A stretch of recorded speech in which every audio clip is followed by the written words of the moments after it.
À partir de cette coupure de ruban par le ministre des Ressources animales et halieutiques, émet de Béoumi la radio communautaire Bandama FM via la fréquence 101.1. Bonjour à vous donc. Ce grand jour d'inauguration de cette station de radio naît de la volonté du gouvernement de Côte d'Ivoire. Fruit des efforts conjugués de Sidi Touré, alors ministre de la Communication, et de l'ex-ministre de la Solidarité, Mariatou Kone, cette radio se veut un instrument de conciliation et de développement au regard de sa grille des programmes. Créer des espaces d'échange pour que les gens se sentent toujours unis, fraternels. L'équipement de la radio communautaire Bandama FM, un don de PNUD pour accompagner la prévention des crises à Béoumi. Processus dans lequel s'inscrit l'émission pour le lancement officiel de la grille des programmes. À cette émission, les autorités saluent l'avènement de cet outil de communication. Je suis agréablement impressionné par le dispositif institutionnel de gestion qui a été mis en place. Nous allons voir comment il va fonctionner. Et j'avoue que s'il est très performant, on va appuyer à ce que cela soit répliqué un peu partout sur le territoire. Cette plateforme qu'on vient de nous donner, nous, population de Béoumi, nous attendons bien l'utiliser pour qu'il fasse très bien vivre à Béoumi. Si vous n'avez pas un outil qui fait le lien positif de passer les messages de paix, de cohésion, de solidarité, à tous les coups, les populations individuellement sont exposées à des messages négatifs. La radio Bandama FM vient combler ce vide, nous l'espérons, pour pouvoir permettre aux populations de réapprendre à vivre ensemble parce que ces populations ont toujours été ensemble. Un comité local représentatif des couches sociales assure la gestion de la radio communautaire Bandama FM de Béoumi. Le plan stratégique de développement de la région des Grands Ponts, remis officiellement au président de cette région. Étude réalisée par l'Agence nationale d'appui au développement rural, ANADER. Cette étude menée en 18 mois a permis de déterminer les différents secteurs propices aux investissements pour le développement de cette région. C'est une région qui attire. Son positionnement par rapport à la capitale économique offre à cette région un potentiel industriel. Des partenaires, beaucoup de structures, pour éviter le Grand Abidjan, peuvent venir trouver l'opportunité ici pour développer leur activité. Et ça, c'est un atout que beaucoup de régions n'ont pas. La région des Grands Ponts veut davantage profiter et mettre en valeur toutes ses potentialités économiques, touristiques et culturelles. Et pour le développement de la région, les études de l'ANADER révèlent un investissement de 40 milliards de francs CFA pour les 5 prochaines années. Et le président de cette région se dit confiant dans la recherche des financements. 28 programmes qu'il faut mettre en œuvre, il y a 156 idées de projets. Et pour tout cela, le coût global, c'est plus de 40 milliards 513 millions. Cet argent, il y a les ressources propres, bien entendu, qu'il faut avoir. Il y a la subvention de l'État. Et puis il y a aussi ce qu'il faut aller chercher au niveau des partenaires, en faisant le lobbying. Le directeur général de l'ANADER rappelle que sa structure reste déterminée à accompagner les collectivités territoriales pour le développement dans divers secteurs d'activité. On a la matière pour savoir exactement comment adresser la volonté des populations à leur développement. Donc c'est à partir de là que tout part. Et quand on met ça à la disposition de ceux qui ont la charge d'impulser ce développement-là, ça devient très concret et les partenaires qui nous aident aussi trouvent matière à pouvoir les aider. La secrétaire générale de la préfecture de Dabou a invité la population à soutenir ce plan stratégique de développement. Pour elle, seul le développement participatif pourra permettre de répondre aux besoins des populations des départements de Grand Laou, de Jacquesville et de Dabou.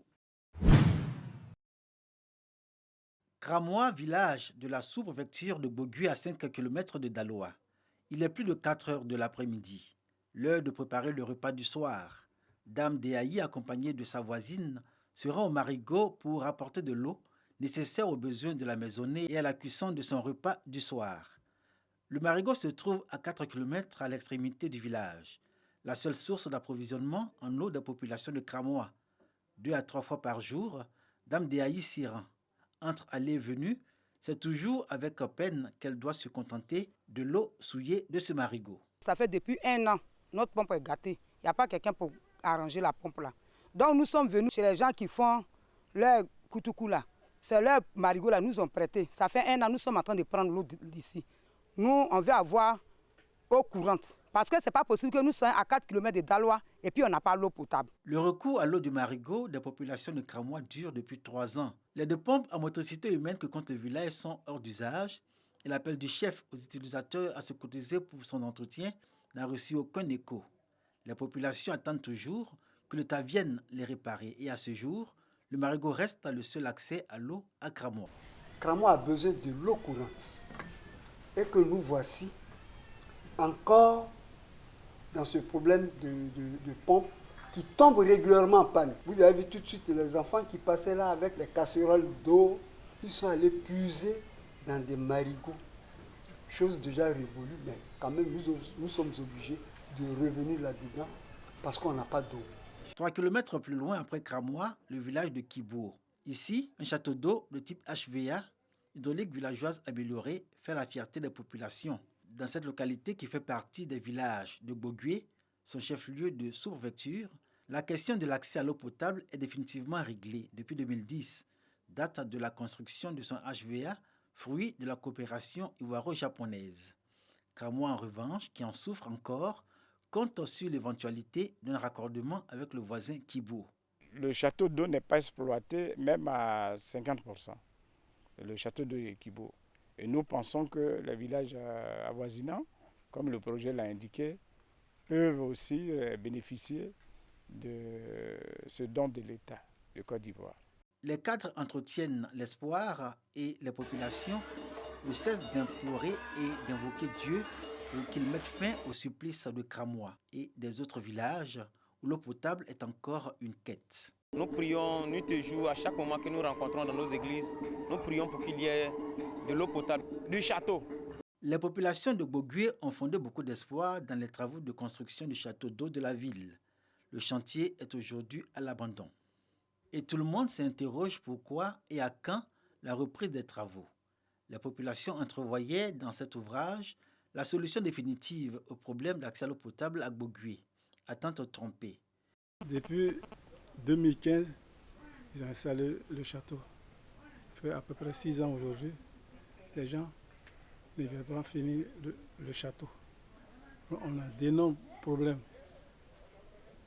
L'eau que nous consommons, c'est de la boue. Bogué souffre. On fait rang à la source pour puiser l'eau pour chailler sur la terre pour envoyer à la maison ici. Les fonctionnaires aussi, ils ont des problèmes. Quand on les affecte ici, à cause de l'eau, ils passent même pas 2 ans ici. Ils font 1 an, ils retournent. Devant le silence des robinets, le sous-préfet a dû même abandonner sa belle résidence pour rejoindre Daloa. Bogué, c'est des peuples d'année en année. La raison principale qui les amène à partir, c'est le manque d'eau. Moi, j'ai un puits chez moi. Au début, je me débrouillais avec l'eau minérale, mais j'avoue que ça joue un peu sur la bourse.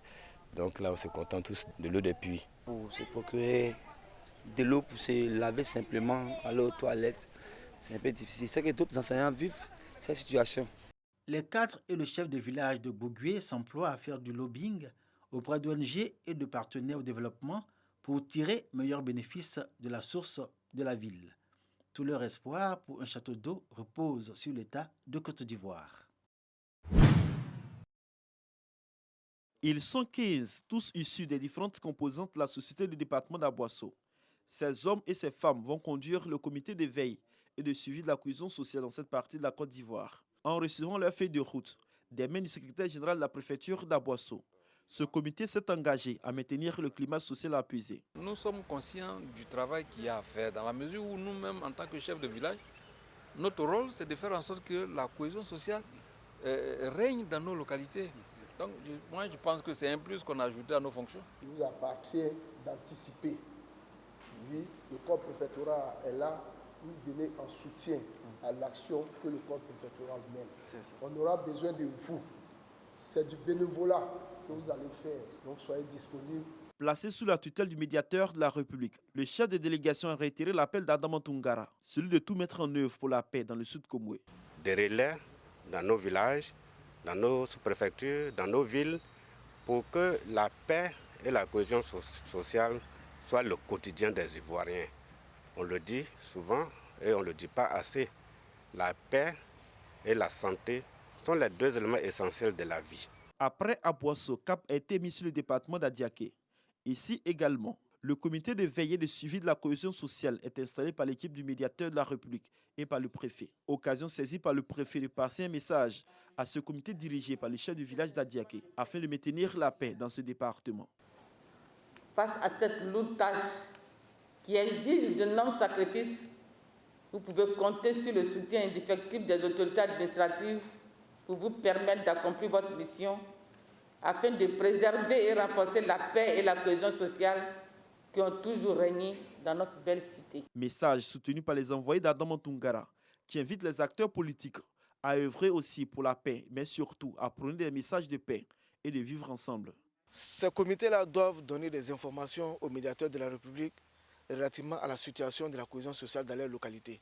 Informer le médiateur de la République par rapport au système d'alerte précoce dès qu'ils sentent qu'il y a une situation qui pourrait éventuellement devenir un grand conflit, c'est d'anticiper eux-mêmes déjà sur le terrain. Ensuite, ils peuvent porter ces informations-là à la connaissance du corps préfectoral. En cas de besoin, porter cela à la connaissance du médiateur de la République. Avant à Boisseau et à Diaké, Tiapoum a vu également l'installation de son comité de veille qui doit œuvrer aussi pour la paix sociale.